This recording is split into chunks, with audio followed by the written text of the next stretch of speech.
end of the week, this certificate is awarded to Heaven Vallejos in recognition of excellent effort in 4th grade cross country, Mountain View Elementary School. Coaches Holder, Miss Robian Dennison, September 9th, 2013.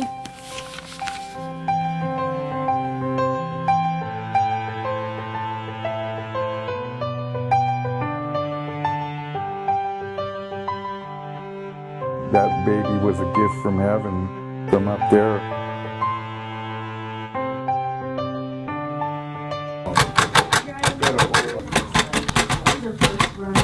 Perfect, okay. That's 2. This is only day 1, Heaven, so, you know, it'll be all right. Heaven Vallejos is 9 years old, a 4th grader at Mountain View Elementary in Clovis. On the first day of school this year, students were asked to pick an after-school activity to participate in. Well, I couldn't do volleyball or football or anything. And cross country was the only sport that didn't involve you getting hit in the face with a ball or something. And I like running, so I picked that one. There we go, Evan. She came home and I remember she said, "Oh, I want to run." I said, "Really?" I said, "Okay." I said, "Well, let's tell your dad, you know, when he gets home, we'll tell him." Yeah, I'm always telling her, you can do whatever, you know, if you think you can do it. And Blue, she's the coordinator. She had asked me if I wanted to help out with a little girl, a little 4th grader, running cross country. I said, you know, hey, no problem. And then she said, but she's blind. And I said, oh. I looked up and down. I said, all right, no problem. Heaven and her twin brother Alan were born at just 24 weeks, more than 3 months early, with a fairly common condition in preemies called retinopathy of prematurity. Alan's vision is extremely limited, while Heaven is completely blind, never seen anything more than light and shadows. Okay, Master Yoda. Yeah. They're typical brother and sister. So, you know, they'll have their little tiffs. And she'll say, "Oh, that Alan, you know, it's so typical." But they're close. Was there anyone that told you couldn't do this, that you couldn't run? Alan. That's it. You can't do it, you're blind. Eh. That's exactly what he said. And what did you tell him? You'll see. He tells me that about a lot of things. Do you ever believe him? No. First time we did it, going around the course, you know, I go, you're left. And she crashed into the fence. Because I says, your other left. And we both laughed. And then, boom, it started. Put your hand up, Heaven. Nice. Best run ever. Come on, I want to see it. I want you to leave it all on the grass today. I want to see your best run ever. Got it? What was the most difficult thing that you had to teach her, like form-wise, or how did you do that? The arms. She was running like she was reaching for something all the time. And then, you know, in my mind I'm thinking, it looks like she's trying to steal a purse or something. You know, I got to get her away from that. When we stood still, I gave her the actions of the shoulder. This is where you need to be here, because I know you're going to have good muscle memory. So we started there, and I said, and we need to pick up your knees, because that's why you're tripping. We're on the dirt. We're on the dirt. To your left. She actually doesn't know the finish line. She can't see it. So it's almost like, you know, you're in the back of the car. Are we there yet? Come on. You know, Come on. are we there yet? Ready? Go. Come on. Let's move our knees. Move your arms. Almost like a finish. There we go. Good. When we go over the course, I see how many curves or turns there are. And then I'm counting them to myself. Come on, Heaven. We're good. We're good. We're going to our first cone. Good. We're coming to our second cone. We're going to make a little right. Keep going. Good, good. So it's counting down for her helps her. Go, finish. You can do it. Almost there. Ready? My first impression was just amazed, because I think it's, you know, being sighted, we just can't imagine what that must be like to run without any landmarks or there you go. Come on. knowing where you're going. Good, Yeah, she Heaven. doesn't see that Come there's on, an Heaven. obstacle to running. Good. She wants to run, she's going to run. You know, it's let's make it happen. Push with your legs. Push with your legs. It's astounding to me. I can't even imagine. I know you hear my voice the, now. I don't know, the security you have to do that. I'm looking all over, Heaven. Yeah, everything. I think it built up her confidence to knowing that she could do something like anybody else. We're going to our other cone. We're near the softball fields now. I could see it makes her feel good. She just runs, doesn't see the finish line, but she's running. She's into it, and no matter what she does, she tries so hard to be a perfectionist. And this running has really taken her up another level in her life. She's last to finish, but with the loudest ovation. Ready? Finish line. Finish line. Finish line. Let's run it. Run it. Run it. Come on, Heaven.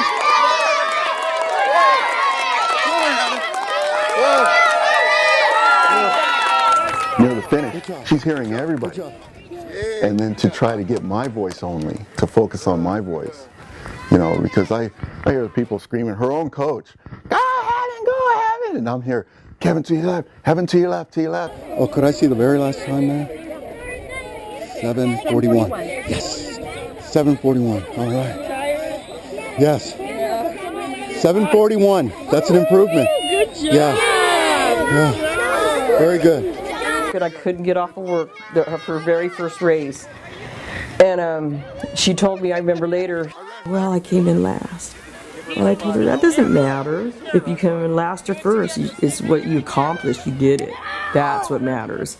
And then she stopped after that, because that really sort of bothered her, I could tell. What feels different from this one compared to the first time you ran? The first time I was kind of slow, and now I'm faster again. The school season is over here in late October, after 7 races at 0.6 of a mile each. But Heaven's not planning to stop running. She's signed up for a 2.62 Mara Fun Run in Sacramento, scheduled for December 8th. Mom, what? I love you. You love me? Oh, I love you too.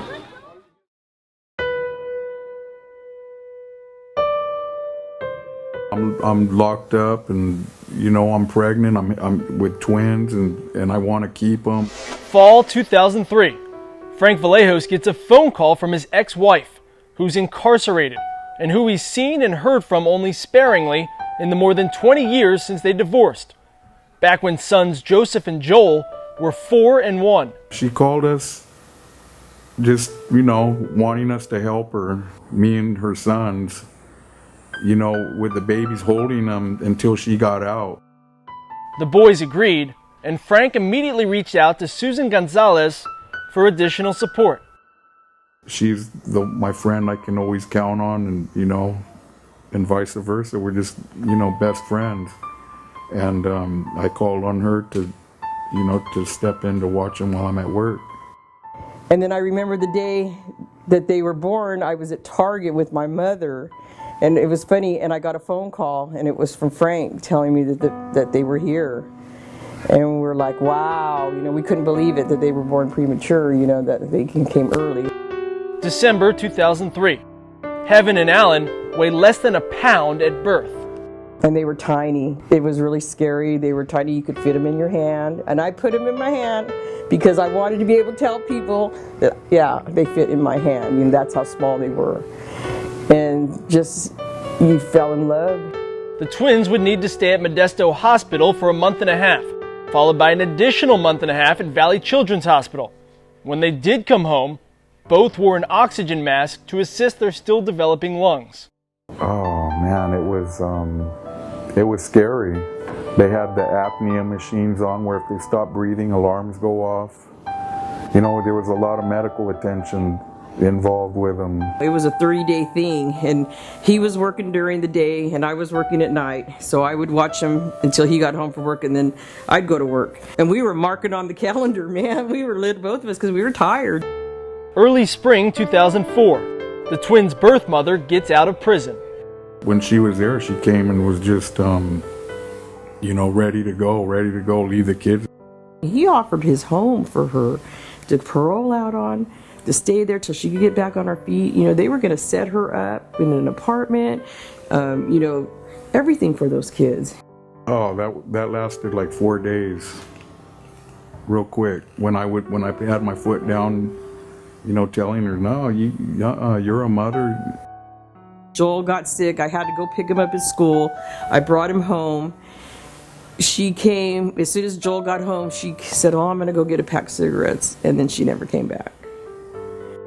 And then when the county was wanting to come pick him up and take him into the system, that's when we immediately knew we couldn't do that.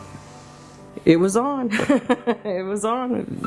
Okay, well, I guess we're going to take care of these kids.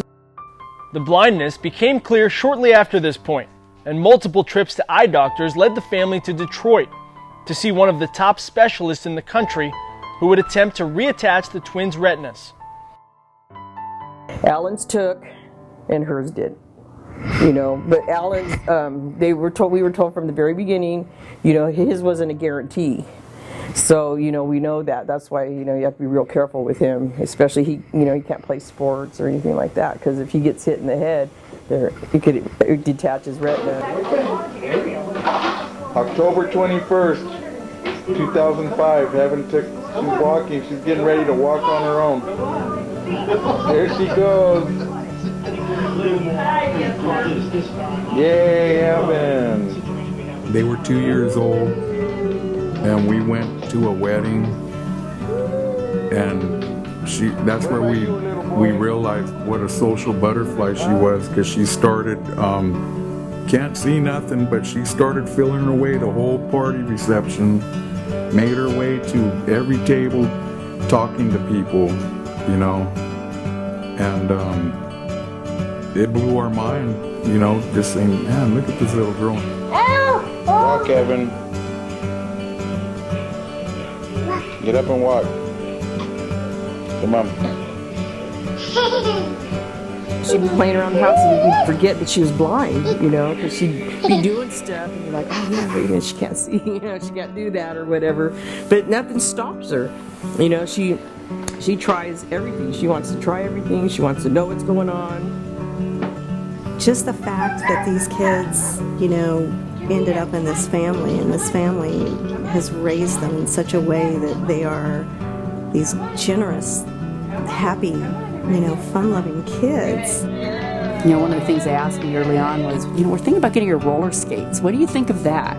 You know, I thought, well, why not? You know, so they got her roller skates and they got her a bicycle. So they've had her out and doing those things, and I think that's real important. That doesn't happen in a vacuum. And this family has done something very, very special with them. I really believe that. I just met you, and wait, crazy. Whoa! So here's my number. So call me, baby. Yeah, 10 years ago, I would have never thought that. I would never thought I'd be here today doing this at all. You know, and I don't think I'd trade it for anything in the world. You know, because I love those kids like they're my own. You know, I didn't birth them, but they're mine. They're my babies. You know, that's a friendship race. I can't move. I can't move. You're my prisoner. I guess I'm a prisoner of love now. Oh, yeah, you're my prisoner of love. Going back, seeing them so little and everything, I really didn't think they had a chance. You know, but through prayer and just faith and giving them love, I believe, you know, gave them the will to fight to survive. Excuse me, we'll go there. And you want more, Heaven? I'm good. You're good? Are you full?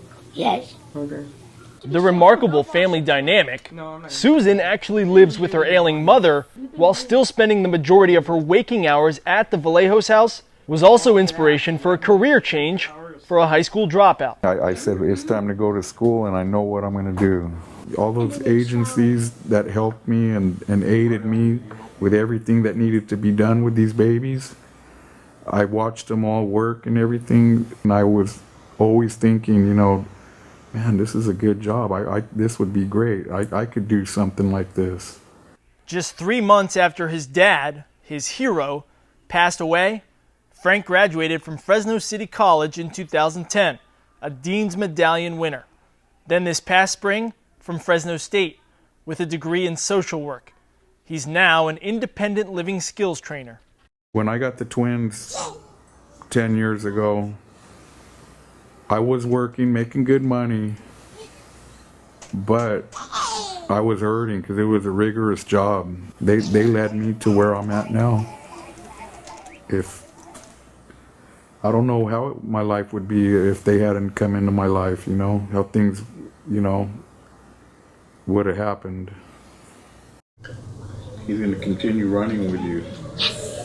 And now you're the second week and the third week, you're going to bump it up a little bit and run a little more than you have been. I told her, Dad, you know, we need to get her on the treadmill to enhance her the distance, because, you know, that's going to be a long distance. Up to this point, she don't even break a sweat. Seriously. And damn right, I'm not even sweating.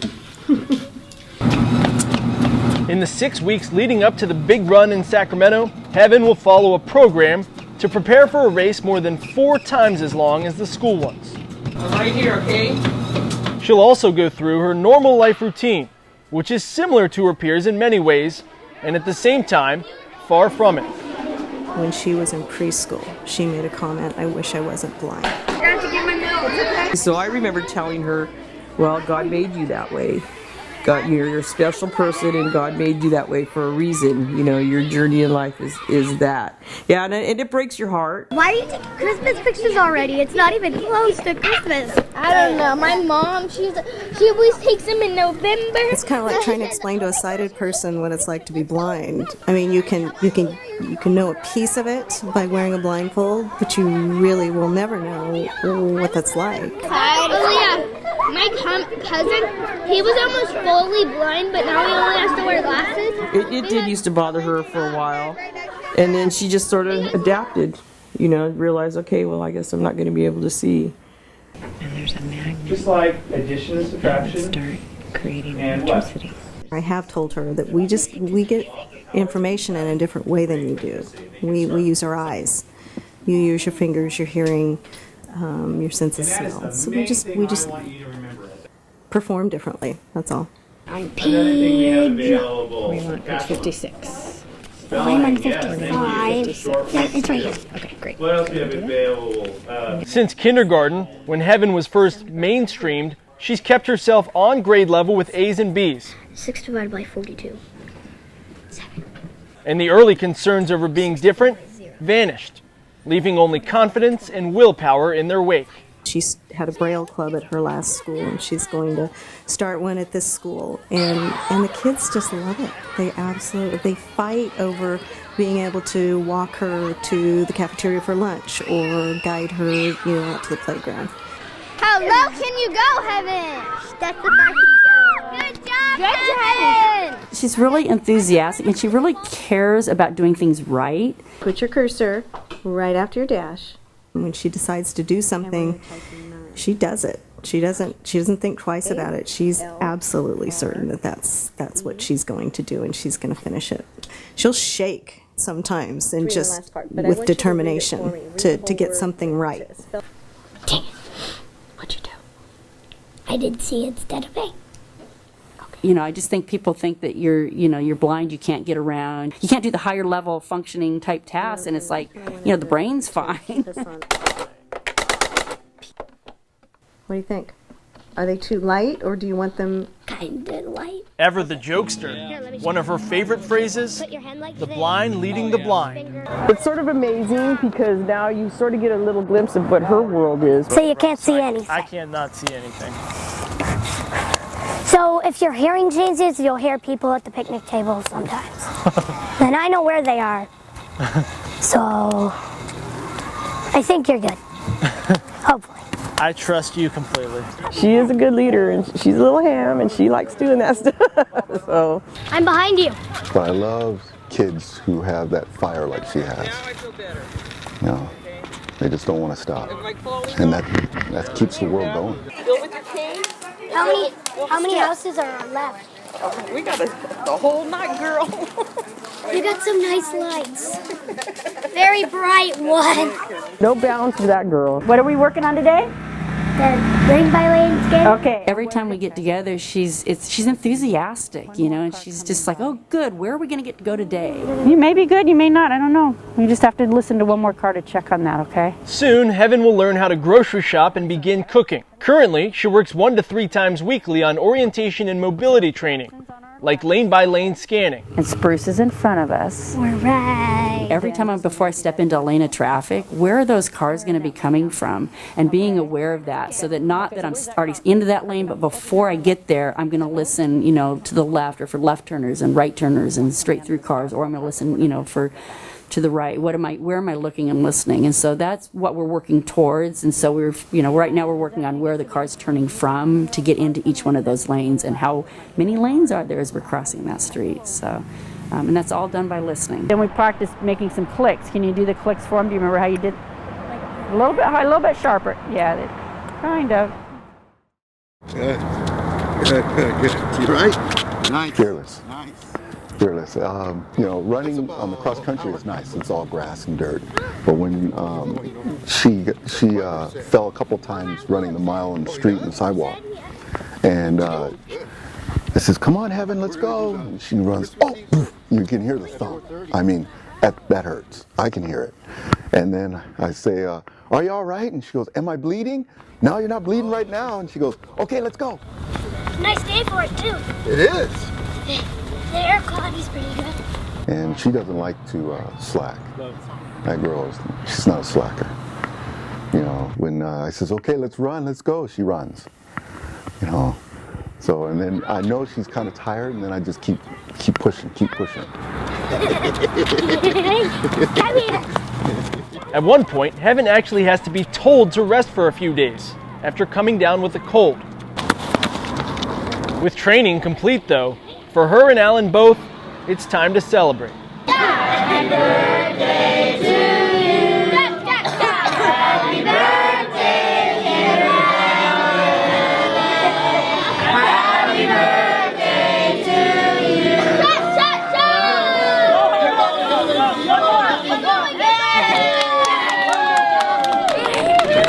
What is it? Hello Kitty blanket.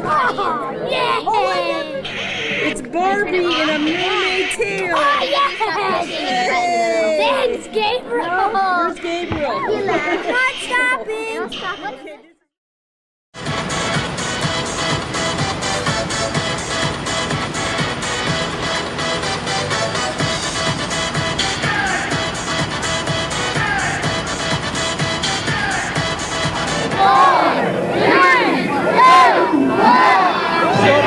Taking off from the foot of the state capitol building just after 8 on a cool Northern California morning, one of some 3,000 Mara Fun runners, Heaven is resolute in her goals. Try not to stop for water at all, and run the whole entire way.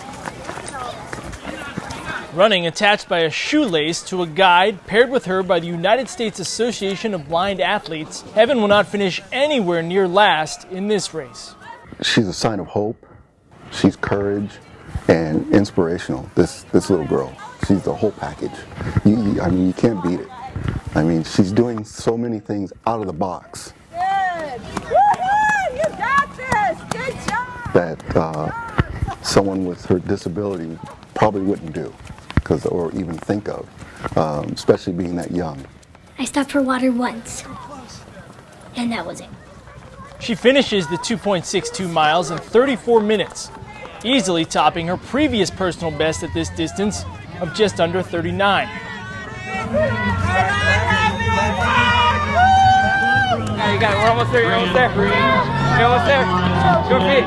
3, 2, 1. Across. Come on.